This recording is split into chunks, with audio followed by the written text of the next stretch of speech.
हमारा क्वेश्चन है A limited invited application for issuing 1 lakh share,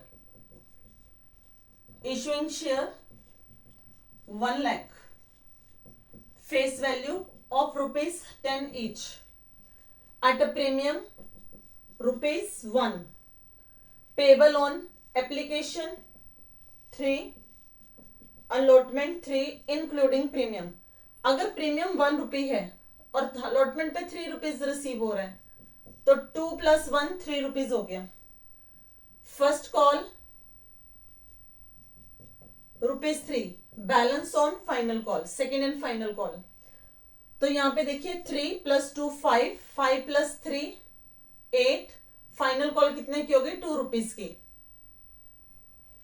आगे क्या कहते हैं? Applications were received 1,60,000, allotment was made on the following basis: those who applied, share applied 90,000 shares, category 1, share allotted, कितने share allot हो रहे हैं उनको?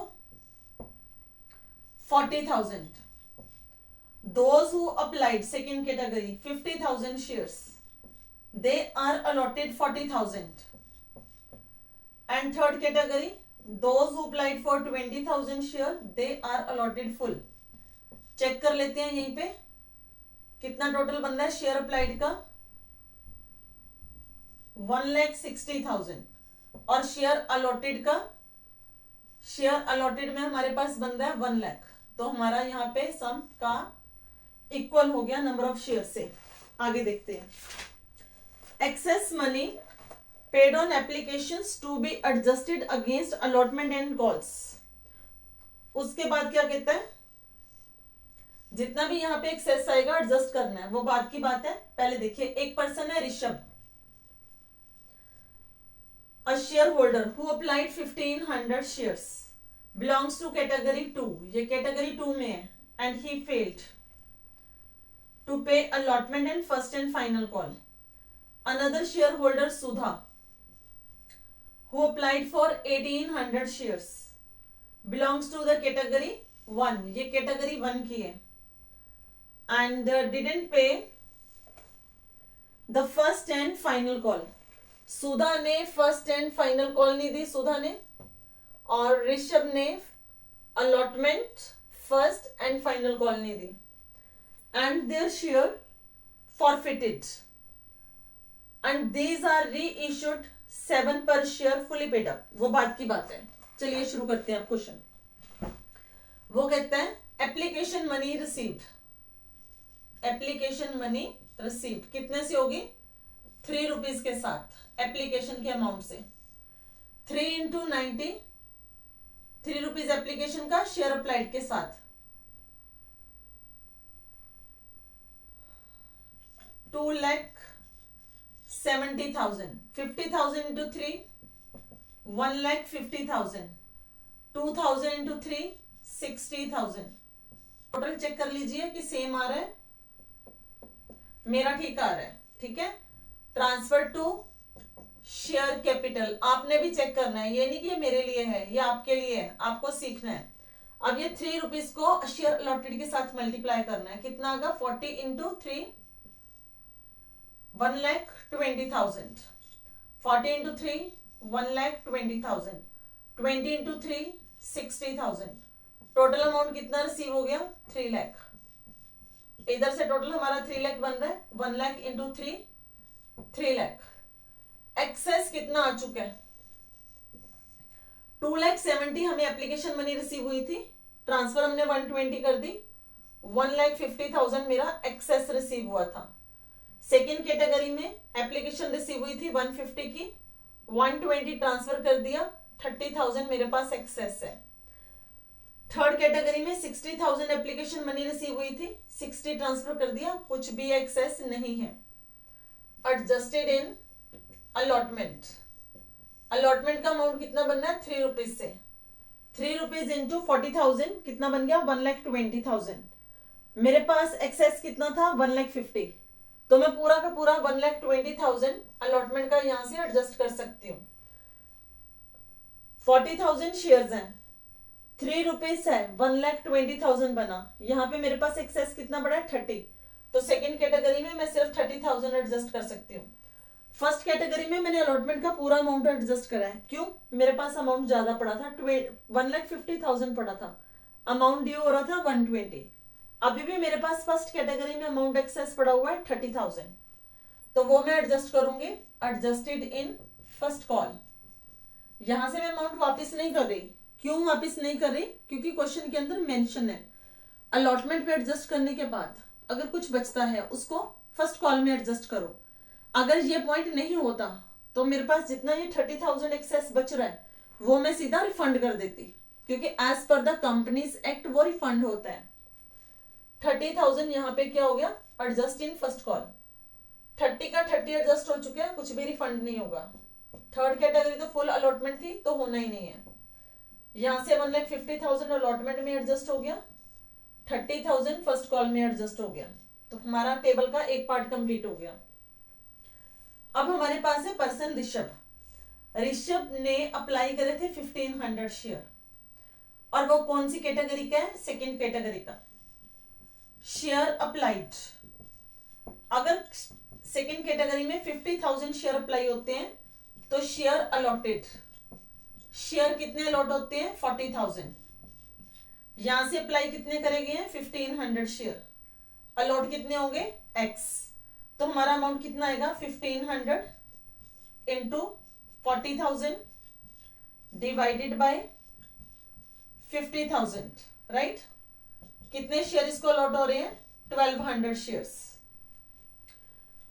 अगर इसको 1,200 शेयर अलॉट हो रहे हैं तो इसका भी एडजस्ट करते हैं सारा। 1,500 शेयर इसने अप्लाई करे थे ₹3 के accordingly.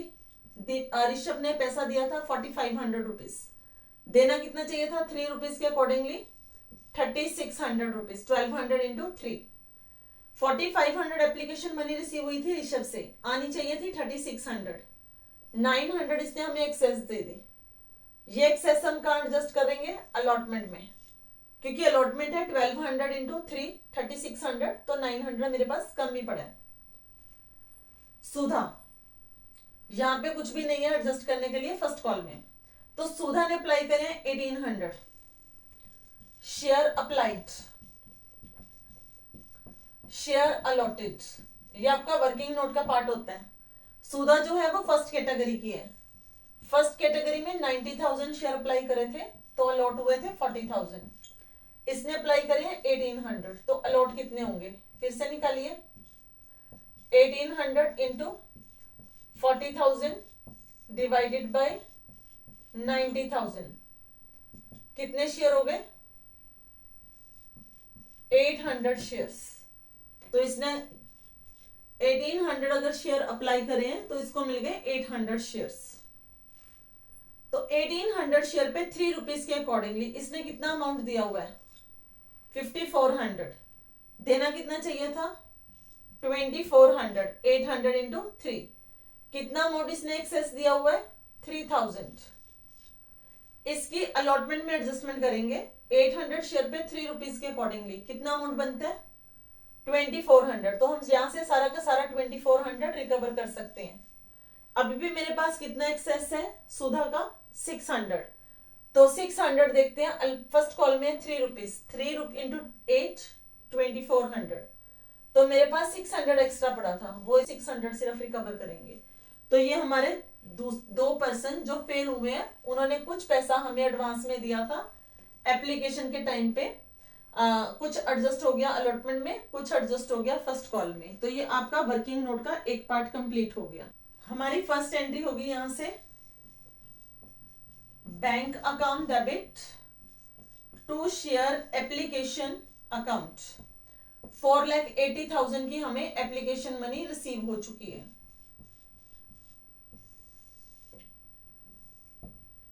Second entry, share application account debit to share capital account. 4,80,000 receive हुआ था, उसमें से ट्रांसफर हो रहा है शेयर कैपिटल को 3 lakh to share allotment account. Allotment में कितना जा रहा है? 1,50,000 यहां से to share first call, refund कुछ नहीं हो रहा, फर्स्ट कॉल में एडजस्ट हो रहा है 30,000.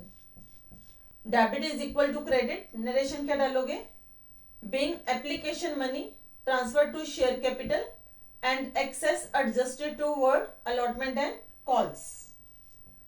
अब हमारा क्या है, अलॉटमेंट ड्यू होगा, अलॉटमेंट पे प्रीमियम है, तो एंट्री क्या बनेगी, share allotment account debit to share capital account to security premium account. Number of shares है यहाँ पे 1 लाख, अलॉटमेंट का अमाउंट है इंक्लूडिंग प्रीमियम 3, तो अमाउंट आ गया शेयर अलॉटमेंट का 3 lakh.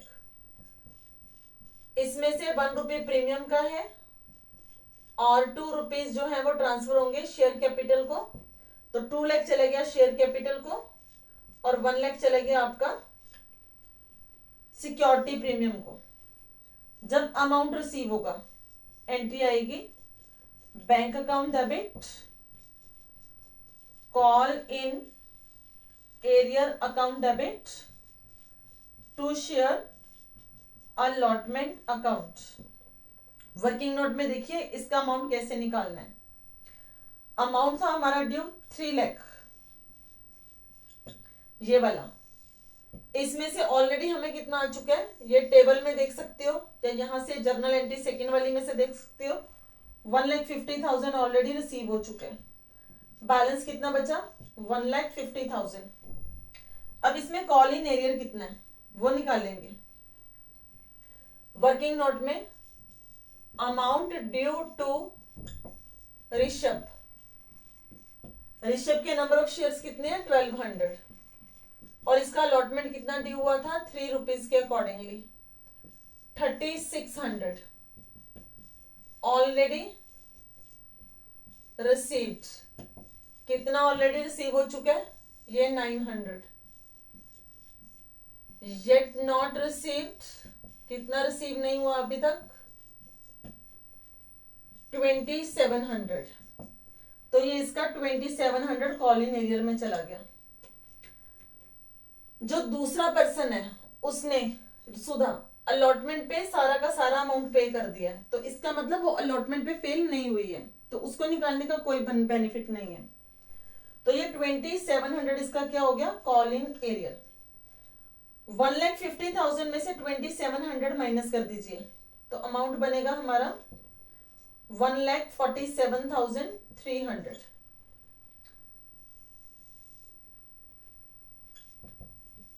Share first call account debit to share capital account. Number of shares हैं 1 लाख, पर शेयर फर्स्ट कॉल है 3 रुपीज, अमाउंट कितना हो गया 3 लाख. यहां पे फर्स्ट कॉल का अमाउंट रिसीव हो रहा है, bank account debit call in arrear account debit to share first call. तो टोटल अमाउंट ड्यू था हमारा 3 लाख रुपीस, हमें ऑलरेडी फर्स्ट कॉल के मिल चुके हैं 30,000 रुपीज, तो हमारा बैलेंस बचा 2,70,000. अब 2,70,000 मिलना चाहिए, लेकिन हमारे पास एक पर्सन था ऋषभ जिसने 1200 शेयर के ऊपर हमें फर्स्ट कॉल 3 रुपीज से नहीं दी. दूसरा पर्सन है सुधा जिसने 800 शेयर के ऊपर कुछ अमाउंट हमें फर्स्ट कॉल का नहीं दिया. कितना नहीं दिया, कुछ पार्ट उसने दिया हुआ है, जैसा कि हमने अलॉटमेंट के टाइम पे ये पार्ट निकाला था, सेम उसी तरह से हम इसका भी निकाल लेंगे. सुधा का amount due to Sudha for first call, number of share है 800, फर्स्ट कॉल का अमाउंट है ₹3, टोटल अमाउंट कितना हो गया 2400 माइनस ऑलरेडी रिसीव्ड. हमें कितना रिसीव हो चुका है सुधा से 600, येट नॉट रिसीव्ड. हमें कितना अमाउंट अभी रिसीव नहीं हुआ 1800, तो यहां से 1800 सुधा के रिसीव नहीं हुए, तो टोटल कितना हो गया 3600 ये हो गए और 1800 ये हो गए, दोनों मिला के वो हमारा क्या बन गया कॉल इन एरियर। अमाउंट हो जाएगा 5400, ये हमारा क्या हो गया कॉल इन एरियर। 2,70,000 में से 5400 कॉल इन एरियर है, तो बाकी कितना अमाउंट रिसीव होगा 2,64,600, ये हमें रिसीव हो जाएगा। तो ये थी हमारी फर्स्ट कॉल की एंट्री। अब हमारी सेकेंड कॉल ड्यू हो रही है। Share second and final call account debit to share capital account. Number of share है 1 लाख इंटू 2 लाख रुपीज हो गए। जब अमाउंट रिसीव होगा bank account debit call in arrear account debit to share second call account. तो 2 lakh rupees में से ऋषभ के 1200 share के ऊपर यहां से 2 रुपीज नहीं आए और सुधा के 800 शेयर के ऊपर 2 रुपीज नहीं आए, तो 2400 यहां से और 1600 यहां से, टोटल 4000 रुपीज हमें रिसीव नहीं हुआ, तो बाकी कितना रिसीव हो जाएगा 1,96,000। ये हमारी सिंपल एंट्रीज हो गई। अब हमें कौन सी एंट्री डालनी है शेयर फॉरफीचर की। तो अब हम इसको नीचे में इसको ऐसे ही रहने दूंगी, ऊपर के पार्ट में मैं आपको फॉरफीचर की एंट्रीज डाल के दिखाऊंगी ताकि इससे अमाउंट कैसे उठाते हैं आपको इजीली समझ आ जाए। अब हम पहले फॉरफिट करने जा रहे हैं ऋषभ के share capital account debit. This is a 9th entry. Rishabh forfeit हुआ था अलॉटमेंट पे, अलॉटमेंट पे प्रीमियम भी था, तो प्रीमियम क्या होगा अब कैंसिल करने के लिए क्या करेंगे debit, security premium account debit to share forfeiture account to call in arrear account. तो नरेशन क्या आएगी बीइंग, ऋषभ के शेयर कितने थे 1200 शेयर्स ऑफ ऋषभ फॉरफिटेड। अगर उसके 1200 शेयर थे तो पर शेयर अमाउंट कितना है कॉल्ड अप 10। प्रीमियम कितना था पर शेयर ₹1, तो कितना हो गया 1200 रुपीज। ऋषभ का हमें अमाउंट कितना रिसीव हो चुका था आपने टेबल में देखा है, ऋषभ ने अप्लाई करे थे 1500 शेयर्स, तो 1500 शेयर पे 3 रुपीज एप्लीकेशन के अकॉर्डिंगली उसने हमें प्रोवाइड करा था 4500 रुपीज, तो ये उसका शेयर फॉरफीचर के आगे अमाउंट हो गया। और यहां से उसका कॉल इन एरियर कितना अलॉटमेंट के टाइम पे 2700 रुपीज उसका कॉल इन एरियर है अलॉटमेंट पे। फर्स्ट कॉल पे उसका कॉल इन एरियर है 3600 और सेकेंड कॉल पे उसका कॉल इन एरियर है 2400, तो उसका टोटल कॉल इन एरियर कितना हो गया 8700 रुपीज। अब शेयर फॉरफिट हो रहे हैं सुधा के शेयर कैपिटल अकाउंट डेबिट। सुधा के पास शेयर थे 800, 10 रुपीज कॉल्ड अप है, हो गए हमारे 8000। टू शेयर फॉरफीचर अकाउंट, सुधा ने अप्लाई करे थे 1800 शेयर 3 रुपीज के अकॉर्डिंगली, उसने हमें प्रोवाइड करा 5400 रुपीज, लेकिन इस अमाउंट के अंदर प्रीमियम का अमाउंट जो अलॉटमेंट पे है वो भी कंपनी को रिसीव हो चुका है, इसलिए जो प्रीमियम रिसीव हो चुका है वो भी माइनस होगा। 800 शेयर के ऊपर 1 रुपीज के अकॉर्डिंगली प्रीमियम जो है ये प्रीमियम का है, प्रीमियम ऑन अलॉटमेंट, ये माइनस होगा। क्यों माइनस होगा, ऑलरेडी रिसीव्ड, तो 800 माइनस कर दीजिए, हमारे पास अमाउंट कितना बन जाएगा 4600 rupees to call in arrear account. Sudha का फर्स्ट कॉल पे एरियर कितना था, ये रहा उसका, हमने ऑलरेडी निकाला हुआ है 1800 रुपीज। सुधा का सेकेंड कॉल पे अमाउंट कितना एरियर था 1600 रुपीज। तो टोटल एरियर कितना हो गया 3400 रुपीज। तो ये रहा आपका 3400। तो हमारे पास 8000 डेबिट में है और क्रेडिट में भी कितना हो गया 8000। अब हमारी नरेशन यहां पे क्या आ जाएगी, being 800 share of Sudha forfeited। ये शेयर हमारे 1200 और 800 2000 शेयर हमारे क्या हो चुके हैं फॉरफिट। अब हमारे री इश्यू में क्या स्टेप है, ये सारे के सारे 1200 शेयर और 800 शेयर री इश्यू हो रहे हैं एट ₹7। तो हमारी एंट्री क्या आएगी, bank account debit, share forfeiture account debit to share capital account. Number of share कितने हैं 2000 शेयर पे फुली पेड अप है तो 10 रुपीज के अकॉर्डिंगली 20,000। कितने पे इशू हो रहा है 7 पे, तो ये आ गया 14,000 रुपीज।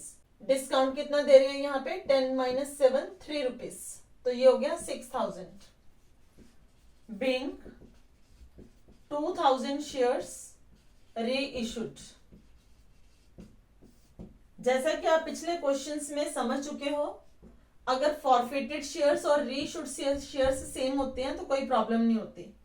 तो एंट्री क्या आएगी, share forfeiture account debit to capital reserve account. यहां से कंपनी को कैपिटल गेन हुआ 4500 रुपीज का, यहां से कैपिटल गेन हुआ कंपनी को 4600 रुपीज का। तो टोटल अमाउंट कितना बन गया 9100 रुपीज। लॉस कितना हो रहा है 6000 रुपीज का। तो फाइनली कंपनी को गेन कितना हो रहा है 3100 रुपीज से। तो ये किसको जाएगा, कैपिटल रिजर्व को ट्रांसफर हो जाएगा। तो ये हमारा सम फाइनल हो गया।